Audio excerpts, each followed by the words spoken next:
को भगवान पर संशय हुआ। एक कथा न श्रवण करने के कारण सती को भगवान पर संशय की प्राप्ति हुई। और जब सती को संशय की प्राप्ति भई तो जिनके पति कौन है? बोले जिनके लिए लेख है कि तुम त्रिभुवन गुरु वेद बखाना। ऐसा जो संपूर्ण जगत का जो गुरु है वो भगवान भोलेनाथ जी सती को समझा रहे हैं कि मुनि धीर जोगी सिद्ध संतत विमल मन ही ध्यावहि। देवी हमने जो प्रणाम किया है ये वही परमात्मा है। पर सती को समझ नहीं आई। क्यों नहीं आई? क्योंकि सती ज्ञानी तो है पर सत्संगी नहीं है। हमारे आपके जीवन में सत्संग की बड़ी ही आवश्यकता है। अगर हमारे आपके जीवन में सत्संग नहीं है तो फिर हमारा आपका जीवन कैसा है? बोले हम अपंग हैं। हम क्या है? बोले हम अपंग हैं। हमारे पास सब कुछ पड़ा है पर हमको पहचानने की शक्ति कौन कराता है? बोले हमको पहचानने की शक्ति हमारा सत्संग ही कराता है। जैसे किसी नगर में एक बड़े सिद्ध महात्मा रहा करते थे, तो महाराज जी के पास एक पारसमणि है। पारसमणि का धर्म है कि वो लोहे को जैसे स्पर्श करता है लोहा सोने के रूप में परिवर्तित हो जाता है। तो नगर के सेठ को पता चला कि महाराज जी के पास पारसमणि पड़ा है। तो नगर का सेठ महाराज जी से पारसमणि पाने के लिए महाराज जी के पास गया। महाराज जी से कहा आप हमें अपनी पारसमणि को दीजिए। महाराज जी ने कहा मेरी सेवा करो, जब प्रसन्न हो जाएंगे तो हम ऐसे ही दे देंगे। सेठ लगा बड़े भाव के साथ सेवा करने। कुछ समय के बाद महाराज जी प्रसन्न हो गए।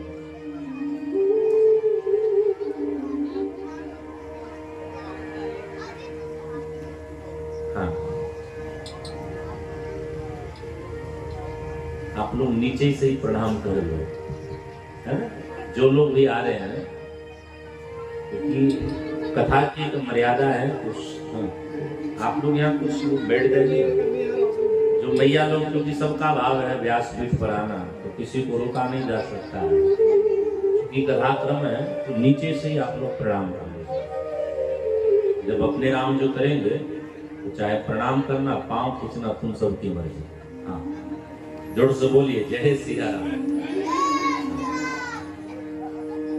महाराज जी ने कहा तुम मेरी सेवा करो, जब मैं प्रसन्न हो जाऊंगा तो पारसमणि में बिना मांगे ही तुमको दे दूंगा। सेठ पारसमणि के लालच में महाराज जी की बड़े भाव के साथ लगा सेवा करने। एक दिन अमावस्या की तिथि थी।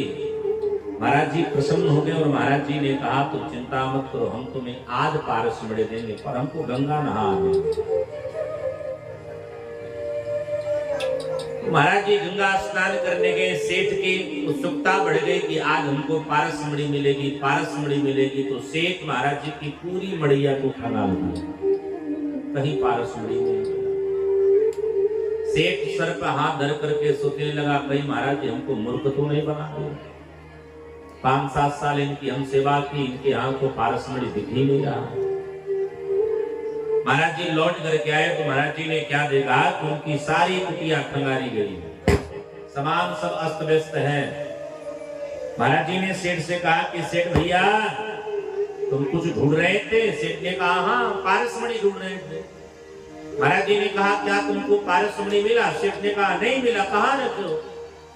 महाराज जी ने कहा पगले, सामने जो झरोखा है वो जो लोहे की डिब्बी है, उस लोहे की डिब्बी में ही पारसमणि है।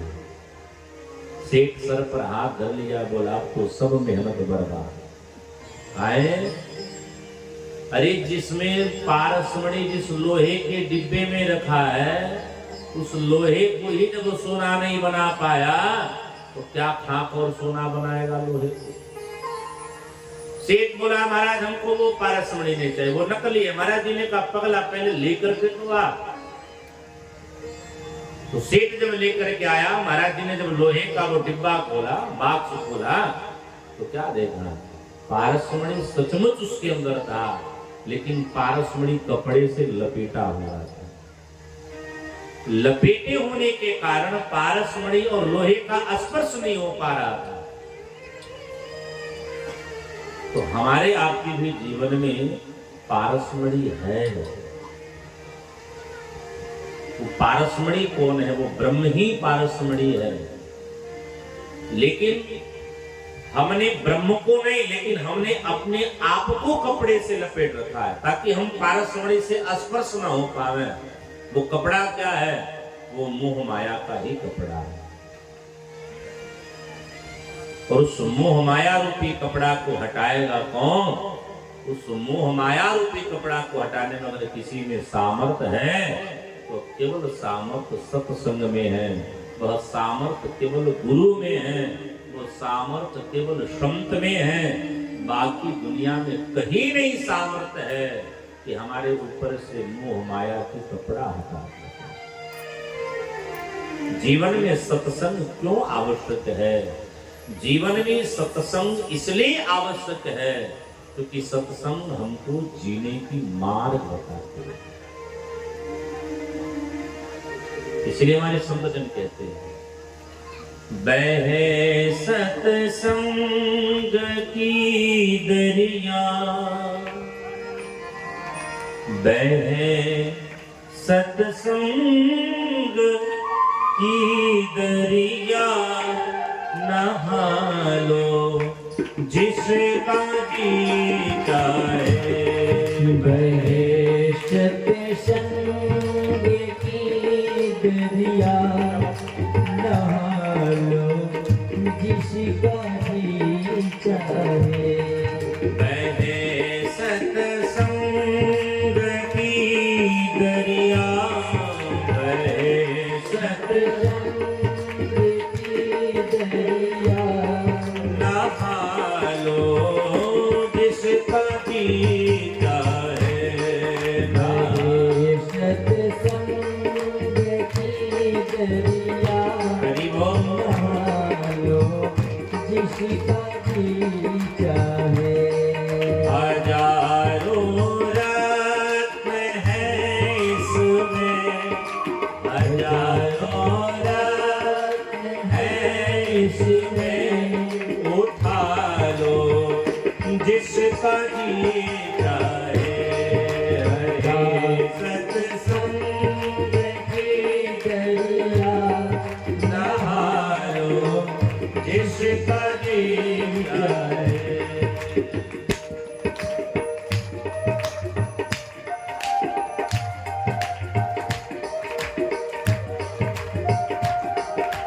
हरि बोल।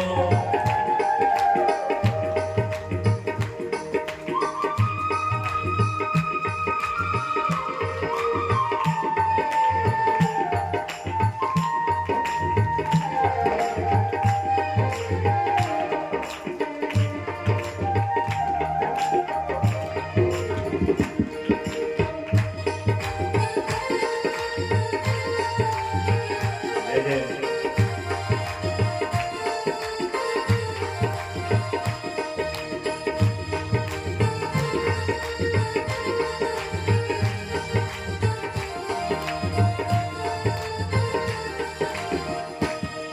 बनावे चोर से साधो, मिटावे दुष्ट दुर्वासना।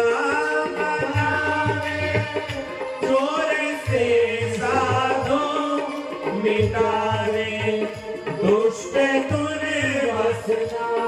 मिटावे दुष्ट दुर्वासना, मिटावे दुष्ट दुर्वासना। हजारों रत्न है इसमें, हजारों रत्न है इसमें, करोड़ों रत्न है इसमें, करोड़ों हैं इसमें उठारो जिसका जी चाहे बहे सत्संग की दरिया नहा लो जिसका जी चाहे बहे सत्संग की दरिया नहा लो जिसका जी चाहे नहा लो जिसका जी चाहे नहा लो जिसका जी चाहे।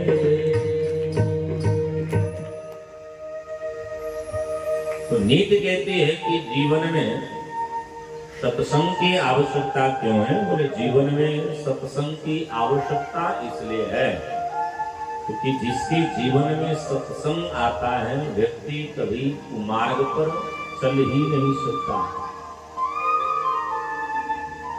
सती देखो, सत्संग न करने के कारण सती से एक साथ कई कई अपराध हो गए। एक बात और ध्यान से सुनिए, आज तो हम लोग कहते हैं कि याददाश्त तेज रखनी है तो भाई बादाम खाओ।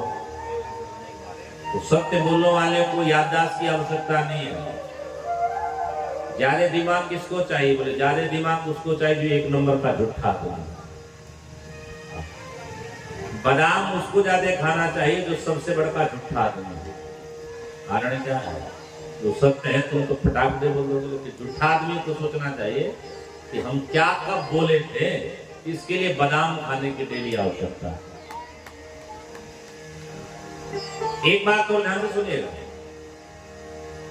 झूठ क्या है? झूठ ही हमारे पतन का मार्ग है और कलयुग का सबसे बड़ा अस्त्र है। इसलिए हमारे संत जन कहते एक झूठ 100 झूठ को उत्पन्न कराता है। इसलिए एक झूठ अगर आप बोलते हो तो समझना आप 100 झूठ बोलने के लिए तैयार हो जाओ, अब आप झूठ के मार्ग पर चल रहे। इसलिए थोड़ी बात कड़वी ही लगे पर सत्य बोल दो।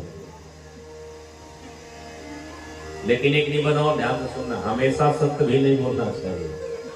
हाँ, ऐसे तो शास्त्रों में 8 जगहों पर झूठ बोलने का अधिकार दिया गया है।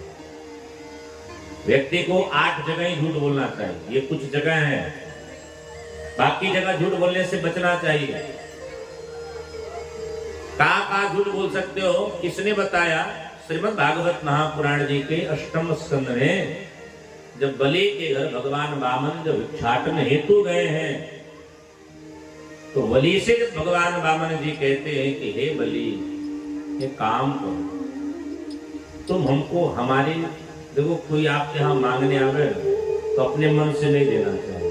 अगर आपके पास सामर्थ्य है तो याचना करने वाले की बात जरूर सुन लेनी चाहिए, तो क्या चाह रहा है। बलि ने कहा आपको मैं क्या दे दूं? पहले भगवान बड़ाई कहते हैं। बलि ने कहा बहुत ज्यादा बड़ाई मत करिए, आपको चाहिए क्या? तो ठाकुर जी ने कहा त्रिणी प्रदान, हमको 3 पग पृथ्वी दे दो। बलि पागल हो गया, बोले दुनिया में सबसे बड़े बुर्बक आदमी आप हो, 1 नंबर के बुर्बक आदमी हो। ठाकुर जी बोले कहा है? बलि ने कहा महाराज आप 52 अंगुल के हो, इसी में आपके शरीर की सारी संरचना है, हमारी 1 बित्ता के बराबर आपका 3 पग हो गया और आप हमसे 3 पग भूमि मांगते हो। जाओ हमने दिया। ठाकुर जी कहते संकल्प करिए। बलि ने कहा भैया 3 पग के लिए क्या संकल्प करना? भगवान कहते हैं देखो संकल्प क्या है? पक्की रजिस्ट्री है। रजिस्ट्रार के ऑफिस में अगर आपने एक बार कलम बुला दिया किसी जमीन पर, फिर मुकदमा लड़ते रहो, खारिज होने वाली है नहीं। वामन भगवान जब बलि से बार बार संकल्प की जब बात कर रहे थे तो असली गुरु वह है जो अपने शिष्य को डूबने से बचाए, लेकिन गुरु को ध्यान में रखना चाहिए कि शिष्य डूब कहां रहा है। ध्यान से सुनिए, असली गुरु वह है जो अपने शिष्य को डूबने से बचाए, लेकिन गुरु को यह ध्यान में रखना चाहिए कि उसका शिष्य डूब कहां रहा है। अब शराब में डूबे तो बचाइए तो अच्छी बात है, लेकिन सत्संग में डूब रहा है, वहां तुम बचा रहे हो, तो तुमसे बड़ा दुनिया में कोई पागल आदमी नहीं है। शुक्राचार्य जी ने कहा, बलि तुम इधर आओ, तुमको पता है ये कौन है? बलि ने कहा, कौन?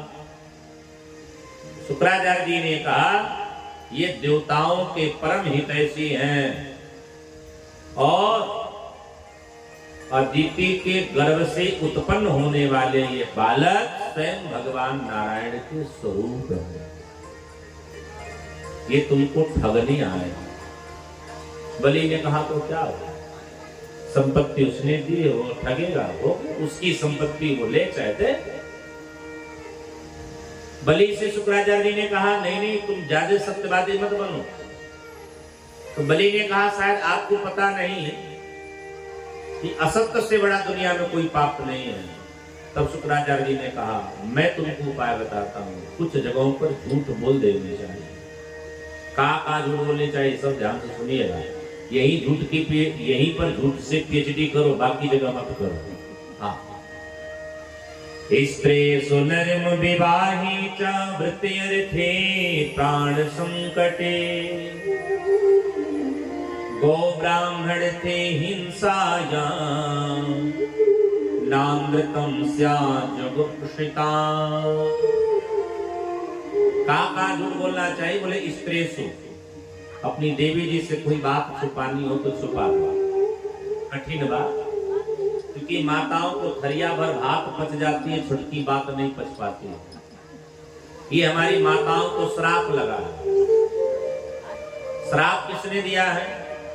बोले श्राप दिया है श्रीमान युधिष्ठिर जी महाराज जी ने। जिस समय महाभारत का युद्ध शांत हुआ, तो युधिष्ठिर जी महाराज कौरवों का पिंडदान कर रहे थे, तो कुंती मैया पधारी। कुंती ने कहा, युधिष्ठिर तुम कितना पिंडा लगाए हो? तो युधिष्ठिर जी ने कहा, मैया में कौरव 100 भाई थे, इसलिए हम 100 पिंडदान कर रहे हैं। युधिष्ठिर जी से कुंती मैया ने कहा कि बेटा अगर तुम बुरा न मानो तो उसमें एक पिंडा और बढ़ाओ। युधिष्ठिर जी ने कहा, पिंडदान सदैव अपने वंशजों को ही दिया जाता है। जोर से बोलो जय सिया राम। थोड़ी एक भ्रांति हम दूर करना चाहते हैं। आजकल हम लोग दत्तक पुत्र ले लेते हैं, बेटा बेटी नहीं हो गए तो हम कहीं से पुत्र खरीद लेते हैं। तो अब पुत्र केवल आपका पालन पोषण कर सकता है, उस पुत्र को न आपको आग देने का अधिकार है और न ही उस पुत्र को आपको पिंडदान करने का अधिकार है। ये ध्यान रखिए। अगर आप उसको आग और पिंडदान देने के अधिकारी बनाते हो तो फिर उसे शास्त्र विधि से अस्वीकार करो। पिंडदान सदैव अपने ही वंशजों को ही दिया जाता है। युधिष्ठिर जी ने कहा, भैया मैं किसको पिंडदान करूं, कौन है मेरा अपना? कुंती ने कहा, बेटा तुम बुरा मत मानो कि तो बात मानते हैं। युधिष्ठिर जी ने कहा, कहो। कुंती ने कहा, बेटा तुम 5 भाई नहीं, तुम 6 भाई नहीं। तुम्हारे बड़े भैया हैं, नाम है कर्ण। हमारे उम्र के सूर्य वर्ष की अवस्था में भगवान सूर्य की कृपा से वे हमको प्राप्त हो गए। अविवाहित मैं थी, इसलिए लोक लाज के भय से मैं कर्ण को स्वीकार नहीं कर पाई। युधिष्ठिर जी ने कहा, मां तुम जैसा कठोर हृदय की स्त्री संसार में कोई नहीं है। हे मैया, तुम कठोर हृदय की हो तो संभव यही है कि संसार की सारी स्त्रियां कठोर होंगी। इसलिए हम श्राप देते हैं कि आज के बाद माताओं का हृदय कोमल हो। ऐसी अगर कोई कठिन विषय हो तो माताओं से अवश्य झूठ बोल देनी चाहिए। पहला झूठ कहाँ? बोले स्त्री से बोले। दूसरा झूठ कहाँ? बोले नरम विवाह है। नरम कहते हैं कन्या को। आप किसी के कन्या के विवाह में गए हैं और आपके झूठ बोलने से कन्या का विवाह हो जाए तो वो पुण्य है, लेकिन झूठ मिला जुला के बोलना चाहिए। हाँ, अब अंगूठा छाप हो तो कक्षा 5 तक पढ़ी बोल दोगे तो चल जाएगा, लेकिन कोनो लड़की अंगूठा छाप हो, तुम बोलो एकदम BA MA पास है तो 1 नंबर के तुम झूठा आदमी हो। हाँ, हमारे यहाँ कहावत है कि घर जोड़वा ठीक होता है, घर तोड़वा ना ठीक होता है। हाँ।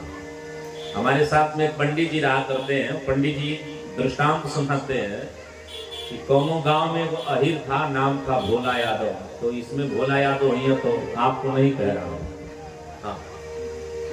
किसी गांव में एक भोला यादव नाम के अहिर थे, बड़े झगड़ालू किस्म के आदमी थे। तो भोला जी पूरे गांव से शत्रुता ले लिया। गांव वाले जब मिल के मारे उनको, तो भोला बोले हम कुछ तो कर नहीं पाएंगे, लेकिन आज से हम प्रण करते हैं कि गांव में कोनो लड़का के ब्याह नहीं होने देंगे। जब तक हम जिएंगे सब तुम्हारे मरेंगे।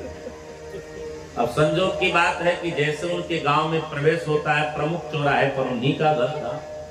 जो कोई नया आदमी दिख जावे रोकते, भैया कहाँ जा रहे हो? तो वहां जा रहे। कहा करे? उसके लड़के के ब्याह के लिए। अरे एक नंबर का शराबी आदमी है, लोग वहीं से लौट जाते। गांव में कितने लड़के बेचारे कुंवारे बूढ़े हो गए। हाँ, एक दिन भोला यादव जी 2-4 दिन के लिए कहीं चले गए थे। आनंद फानंद में किसी का एक विवाद हुआ, तिलक चढ़ रहा था। उसी दिन भोला यादव आ गए। पत्नी बोली, ला तुम्हारे मुंह पे काली पुत गई, क्या हुआ? बोले गंगा में तिलक चढ़ रहा है। भोला बोले एक बात बताओ, तिलकहरू हैं कि चले गए? तो उसकी पत्नी बोली नहीं नहीं, अभी तो तिलकहरू आए हैं। तो भोला बोला हम गारंटी लेते हैं कि तिलक नहीं चढ़ेंगे। कुछ लोग कसम खाते हैं, आप ऐसा नहीं करें।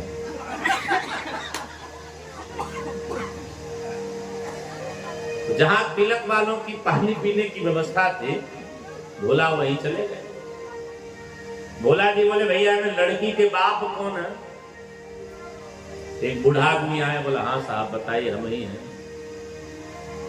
तो के गांव में और कोनो लड़का नहीं मिला, क्या हुआ हमारा? बोले आप हमके पहचानते हो?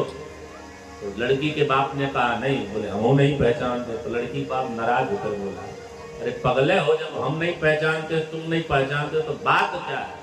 तो भोला ने कहा हम यही नहीं समझ पा रहे हैं कि तुम हमको नहीं जानते, हम तुमको नहीं जानते, कुछ हल्ला कौन किया है कि हमने यह शोर किया है कि लड़के को मिर्गी आती है? अरे दिन भर में 5 बार आती है। सचमुच जिसका ब्याह हो रहा था पर मिर्गी आती है। लड़की की बाप ने कहा बताइए सही है? उसने कहा काहू से पूछ लीजिए। तो तिलक की जो सामान आई थी गड़िए पे लदी थी, वापस चली गई। तो कुछ लोग तो कसम खाए होते हैं, तो काहू से ब्याह में नहीं होने देते। ब्याह कटवा एक नंबर के पापी आदमी होता है। हाँ, इसलिए घर जोड़िए, घर मत तोड़िए। आपके झूठ से किसी बहन बेटी का घर बस जाए, इससे ज्यादा पुण्य की बात नहीं। अच्छा हमारी माता है, ध्यान से सुनना, तुम सबकी बिटिया का विवाह हो। आजकल घर क्यों टूट रहा है? आजकल का घर तोड़ने का सबसे बड़ा रीजन ये मोबाइल है। सही कह रहे हैं? लड़की के ब्याह भइल ना, लड़की ससुराल गई ना, मम्मी जी फोन पे लग गई। तार सास कुछ कहीं तो नहीं है, तार ननद कुछ कहीं तो ना है, दे रही है ना। अच्छा फोन कब करती हैं सब? ये तुम्हें सबको हम कह रहे हैं, बड़ी चांडाल होती है ऐसी माताएं। फोन कब करेंगे? बोले फोन तब करेंगे शाम को 5 बजे, जिस समय काम करने की आवश्यकता हो, उसी समय फोन करती हैं सब। अरे भैया कुशल क्षेम पूछना हो तो 2 मिनट में हो जाती है। बेटी के घर के नमक के विषय में तुम्हारा पूछने का कोई अधिकार नहीं। पति क्या कर रहा है, क्या नहीं कर रहा है, कौन कैसा कपड़ा पहना, कौन कैसा नहीं पड़ा, ये सब माताओं को नहीं पूछना चाहिए। अधिक पूछने की आवश्यकता हो कुशल क्षेम पूछो, प्रेम का विषय पूछो। हफ्ते में 1-2 बार कॉल कर लो। दिन दिन भर लगे रहने का मतलब क्या है? तुम अपनी बेटी का घर खा रहे हो। माताएं भी बड़ी गजब की होती है। अपनी बहू लड़ती है तो कहती हमारी कर्म फूट गई। अपनी बेटी लड़ती है ससुराल में, कहती वाह बेटी दबना मत, हाँ हम पीछे से खड़े हैं। तो ये आपको सोच बदलनी पड़ेगी। पहला झूठ कहा? बोले नारियों से ऐसी कोई कठिन हो। दूसरा झूठ कहा? किसी की बहन बेटी के विवाह में आपके झूठ बोलने से उसका घर बस जाए वहां। तीसरा, स्त्रीषु नर्म विवाहे च वृत्त्यर्थे प्राण संकटे। तीसरा झूठ कहां बोले? बोले वृत्त्यर्थे। वृत्ति कहते हैं व्यापार को। व्यापारियों को झूठ बोलने का अधिकार है, लेकिन कितना झूठ बोलो? 1 रुपए की सामान लाओ तो 25 पैसा ही मुनाफा कमाओ। 1 रुपए की सामान ला करके 100 रुपया अगर तुम मुनाफा कमाते हो तो यमराज का डंडा पड़ो।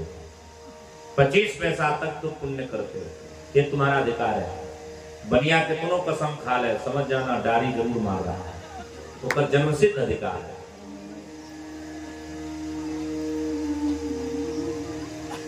और झूठ कहां बोले? प्राण संकटे।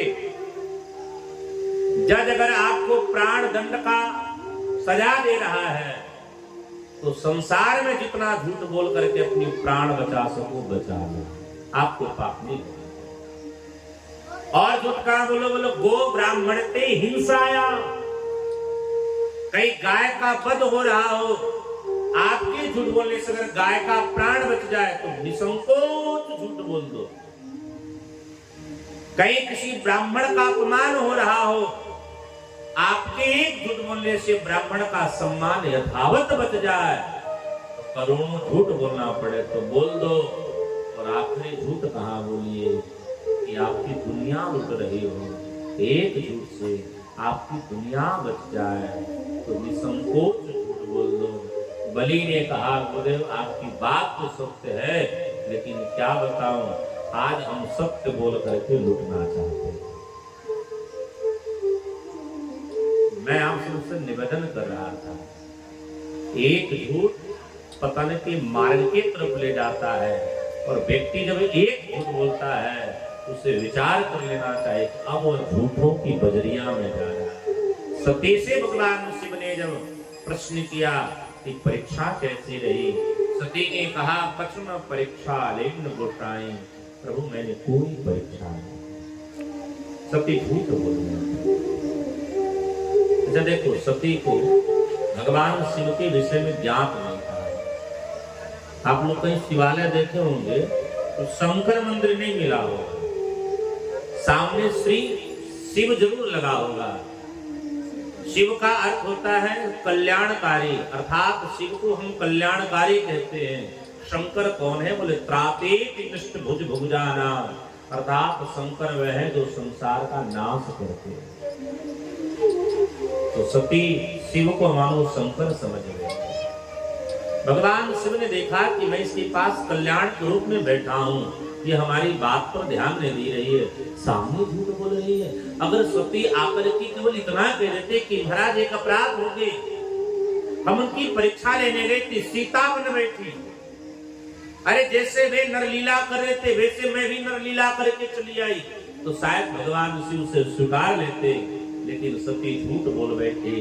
भगवान शिव के मन में बड़ा क्षोभ हुआ और भगवान शिव प्रण करते हैं कि अब के बाद सती मेरी पत्नी नहीं, मेरी माँ के समान है।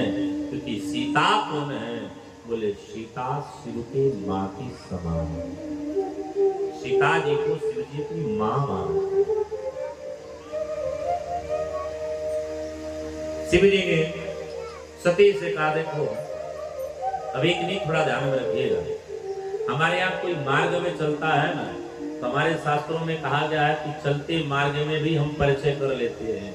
जो हमसे श्रेष्ठ होता है वो हमारे सामने होता है।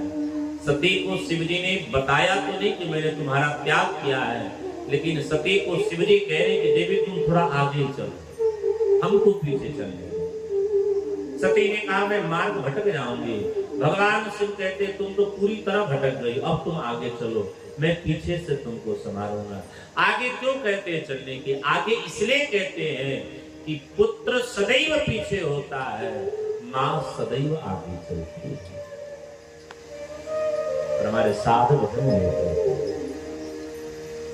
बरनत पंत बेवेद इतिहास, बरनत पंत बेवेद इतिहास, बरनत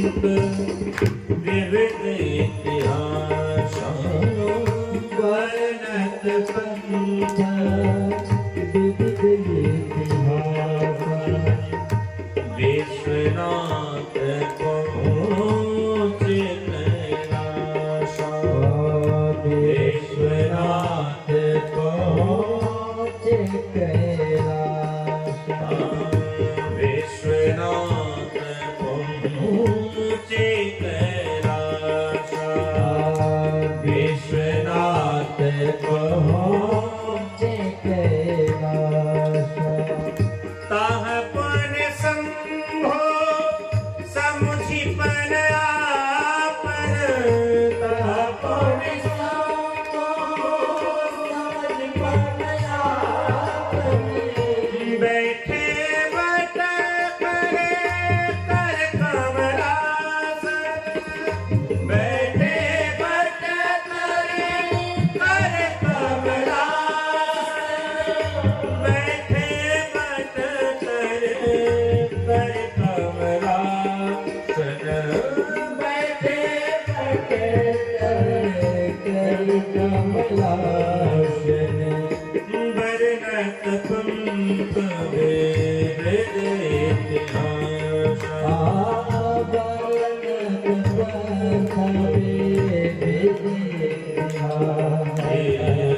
वेद इतिहास वेद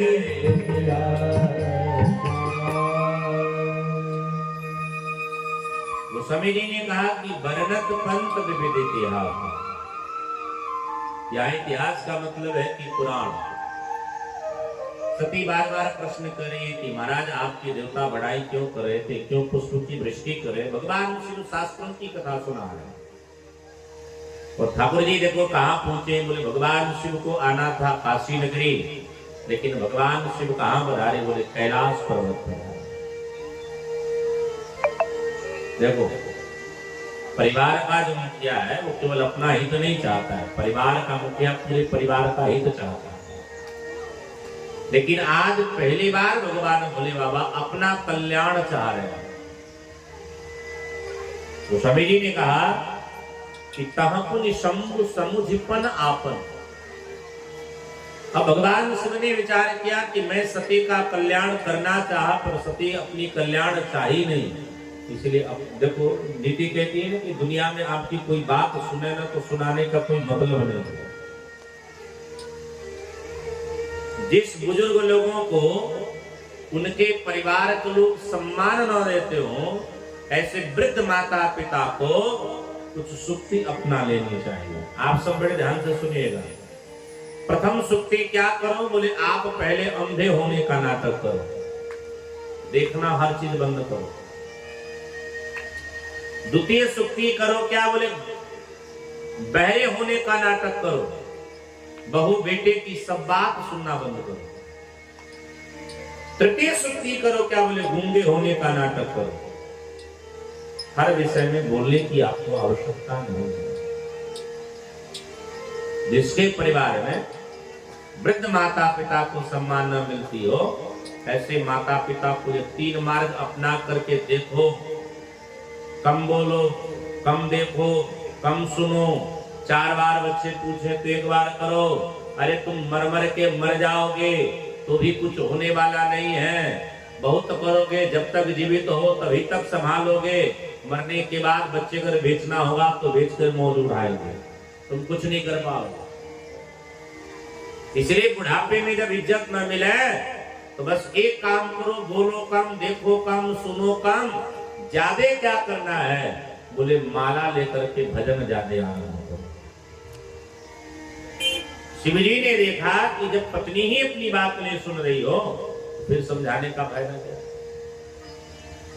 तो भगवान भोले बाबा बट वृक्ष के नीचे बैठ गए।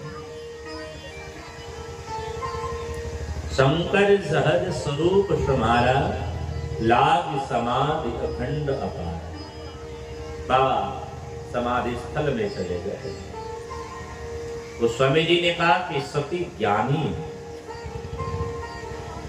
सती भगवान शिव की भाव समझ गई कि अब शिव जी हमारा त्याग कर चुके हैं।